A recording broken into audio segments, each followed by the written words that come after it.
Hey guys, welcome back to Anthony's Tennis Hub. My name's Anthony Hirsch. Today I'm going to be predicting the year-end top 10 for the women's side in 2024. I've got number 10, Maria Sakkari. So Maria Sakkari is a name that I was very much considering dropping out of the top 10, to be completely honest. I actually had her not at number 10 at first. I had Sofia Kenin at number 10. We'll see how Kenin can do, but I want to give it to Sakkari because I do still really enjoy Sakkari. She could have a better season.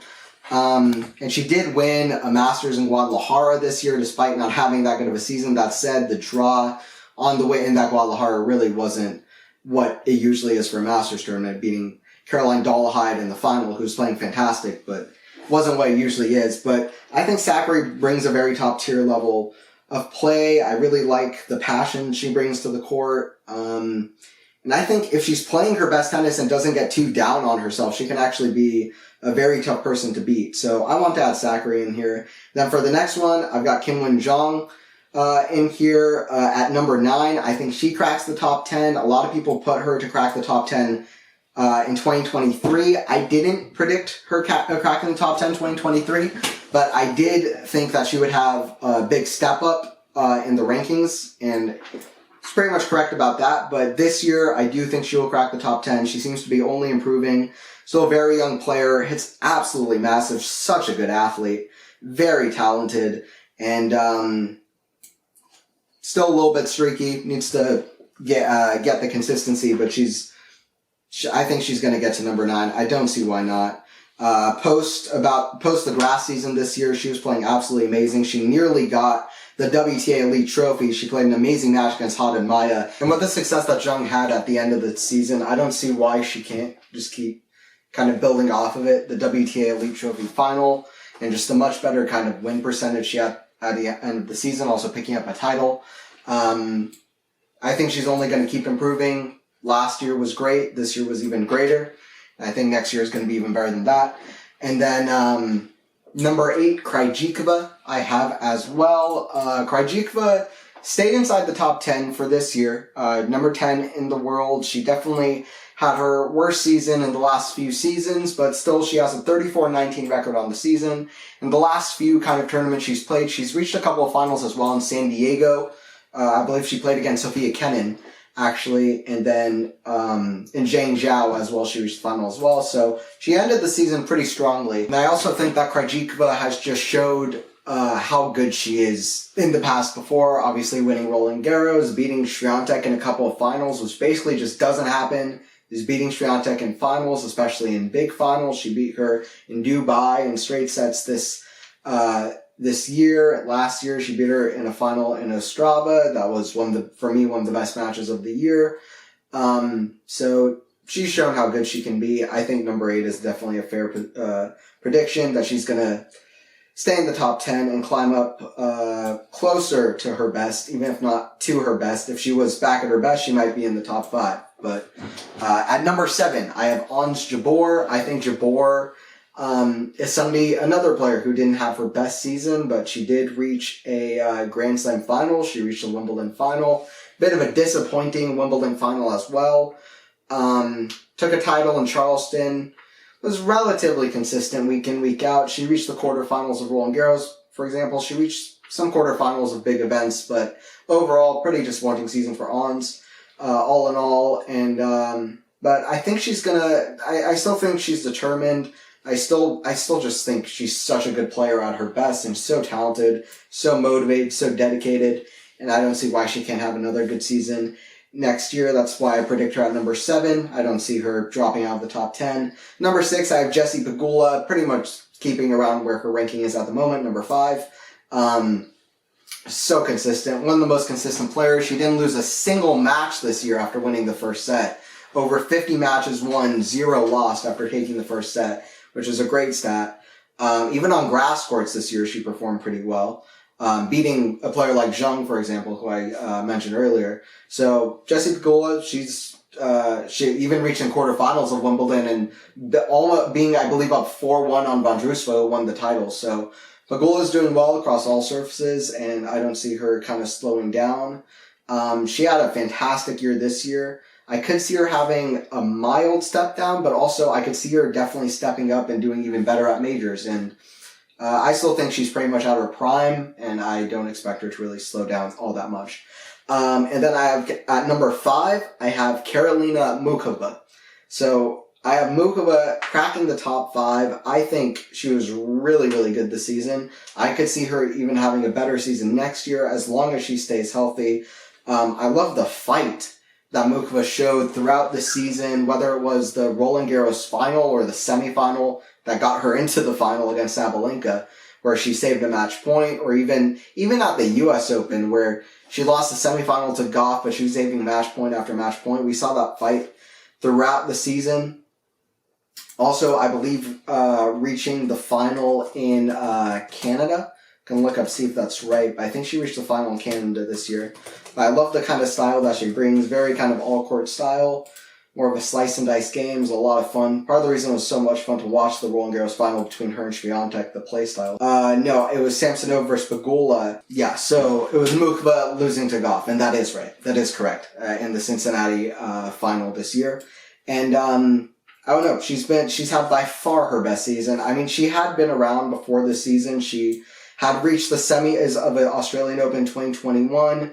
But before the season, I think she only reached 4 quarterfinals period of big events. She equaled that this year alone and had some of her best results. Nearly took the Roland Garros title.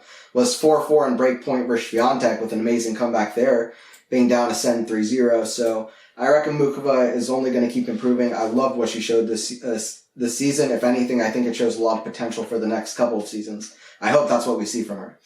At number 4, I have Coco Gauff. Didn't really have her moving up or down, kind of similar to Yannick. Both could prove me wrong in a way. Both have had an amazing kind of end-of-year kind of surge. But I am really excited to see Coco on the clay again. I reckon she could do very well on the clay courts, and I love what she showed on the hard courts. Her forehand's looking better than ever. Really improvement all around. That backhand is awesome, like always, and such a good athlete. And obviously the mentality that she has is her biggest weapon, I think. And that's always something that you love to see from a player, and it really is true with Coco. And we saw that in the U.S. Open, even in the final where she lost the first set 6-3 pretty comfortably to Sabalenka. Or comfortably for Sabalenka, not comfortable for Goff. And then she stormed to a lead in the second and third sets. And Coco had a fantastic end to the year. She's going to have a lot of pressure, a lot of eyes on her. She is a bit used to that, though. I don't think she's going to slow down. I'm also not sure she is going to necessarily defend and win another major. That's something I think could happen. I wouldn't be fully shocked at it, but I'm just not going to bet on it. She has loads of time to win more. I was very happy she got this one out of the way, the U.S. Open, and hoping she builds on it and has some good results, some Masters wins, and we'll see how she does in general. But I have her at number 4, and the top 3 are just so hard to bet against, which is part of the reason why. Number 3, I have Sabalenka. I have Sabalenka in the number 3 spot. And some people might have Sabalenka at number 1, some people might have Sabalenka at number 2. That's perfectly reasonable. Sabalenka is going to have a lot to defend next year, an Australian Open title, a U.S. Open final, and so much else to name, a Madrid title, among other things. There's going to be a lot of pressure on Saba. I'm just not sure, and it's less so about Sabalenka as much as I think that the players at 2 and 1 are going to have extremely good seasons, and I think that I don't know. I think that arena is just the pressure on her. It might be too much. We'll see if she can get another major in the bank. It might be a case of, like on the men's side this year, Medvedev performed amazingly, but there's pretty much no chance that he was going to get ahead of Alcaraz or Djokovic for most of the year. And that's why at number 2, I have Rybakina, who I think is going to have a very, very good year. I have high hopes for Rybakina next year. I think that, first of all, she's going in with not a lot of pressure on her. I think she's a player who performed immensely well up until, say, Roland Garros this year. She had so so much stock in the kind of who she was as a player at that point. A lot of people thought she was going to reach number one last year, that she had a chance at it, a play at it. She had reached the final of both Sunshine Double events. She won in Indian Wells. She got to the final of the Australian Open. She won in Rome, where people thought she was never going to win, on the slow Rome clay, partnering with Medvedev there for being surprising champs. And then she comes into Roland Garros, she withdraws, and then Jabeur has an amazing comeback versus Rybakina at Wimbledon, and then her season kind of just withers away a little bit. Not completely, but just, it's not as good as it was at the start. But I think the level she showed at the first part of the year was so good. She basically had a year's time of really good success, and it makes sense that she slowed down a little bit after that. She's really new to the top of the game. She only reached the top 10 for the first time this year, which I think people forget. She's still very young. From Wimbledon to about, like I said, Roland Garros this year, it's about a year's time of very good success. Makes sense she slowed down, but I think she's going to have a resurgence.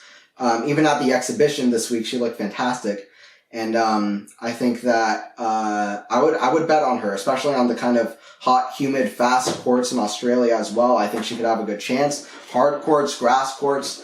I just love her game. I mean, when she's playing her best at her peak, it's just beautiful to watch how she plays. Just hitting the lines to lines, and very, very talented as well. So I think Elena's going to have a very good year. But the ever consistent, ultra consistent number one, I'm going with Iga Swiatek for the third year in a row, and I don't think she's going to win by a lot. I think it's going to be similar to this year. I think both Sabalenka and Rybakina are going to get close, but I think Iga again is going to get the number one spot. And I just think it's consistency. I think Iga is the best of the pack, at least for being consistent throughout the year. This year she won 6 titles. I believe Sabalenka won 3. I think we're going to see a lot of the same things. I don't think a lot of people would fully dispute me having Iga as number one at this point. But I think Roland Garros could be well in her grasp. But yeah, these are the players I named. Some other players I was thinking about possibly putting in that I give an honorable mention to. Svitolina came to mind as a player. Sofia Kenin, who I mentioned earlier. Haddad Maia, I hope she builds off the season she had this year. We'll see. I just didn't predict that. Osaka, would love to see her do that. I did have Vondrousova dropping out of the top 10. But very kind of flashy player, and she does have a big run every now and again, and this was her most consistent year, and a major champion now. And then also Caroline Garcia. Caroline Garcia, I was so close to putting in the top 10, but just not quite. But those are a few honorable mentions. But yeah, those are the year-end top 10 rankings. Sakkari, Zhang, Krejcikova, Jabeur, Bagula, and then I have Mukova cracking the top 5. Similar to how I have Hurkacz cracking the top 5 on the men's side. We'll see what happens. Goff, then Sabalenka, then Rybakina, then Swiatek. So those are kind of my rankings for the year-end top 10. Hopefully you guys enjoyed the video. I'll have more coming up soon. I have my men's matches of the year, which is coming out on Friday. So hopefully stick around for that, and I will see you guys at the next one.